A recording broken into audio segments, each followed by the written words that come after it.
A lot of uncertainty and concern this week for post-secondary students and staff just 1 week after the provincial budget was tabled. Advanced education was one of the hardest hit. Yeah, and right now there are more questions than answers, and many are waiting to see how the cuts will affect them. Our Jace Maki joins us live from the South Lobby with more.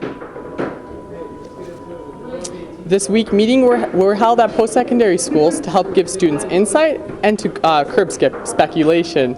One thing students do know is that the tuition freeze is now over, and some are concerned that they will have to help pay the financial gap. This is a bump in a very long road. It's a big bump, but it's a very long road. It was a packed house as anxious students and staff at the University of Alberta gathered to hear what their school's president had to say about Budget 2019. We have already canceled, I think, about $10 million worth of infrastructure contracts.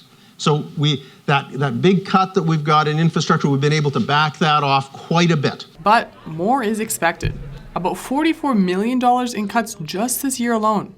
Despite promises of no knee-jerk decisions, President Turpin says job cuts, admin reductions, tuition hikes, and higher enrollment rates are all on the table. U of A students voiced their frustrations.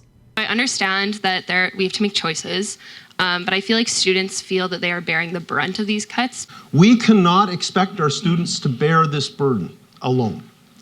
We have made a commitment that a meaningful portion of incremental tuition rate-derived revenue will be put into needs-based student financial assistance. A smaller group of students gathered at NAIT this week to address concerns over the 10% tuition hike for international students.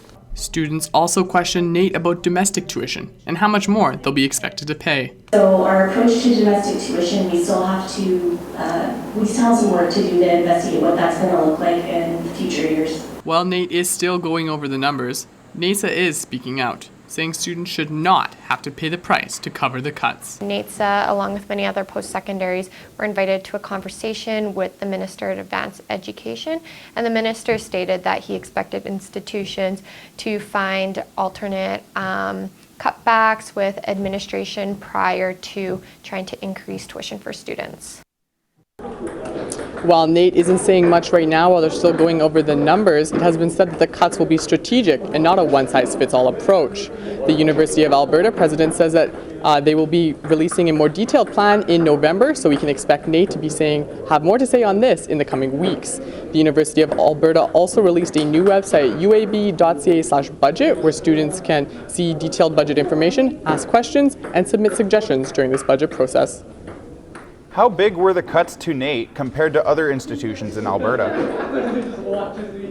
Well, NAIT actually got one of the lowest percentages of cuts at 2.6%. The University of Alberta received a 6.9% cut, and MacEwan University was hit the hardest with a 7.9% cut. Both Concordia and King's College did not receive any budget cuts. What other ways have post-secondary students in Alberta been impacted by the budget? The Summer Temporary Employment Program, or STEP, will be over in 2020. It's been cut. The province says they'll save about $32 million over 4 years with the elimination of that project. They point to investments in Women Building Futures, Skills Canada, and the Job Creation Student Ways as better ways for students to find employment. Thanks, Jace. That's Jace Maki reporting live from the South Lobby.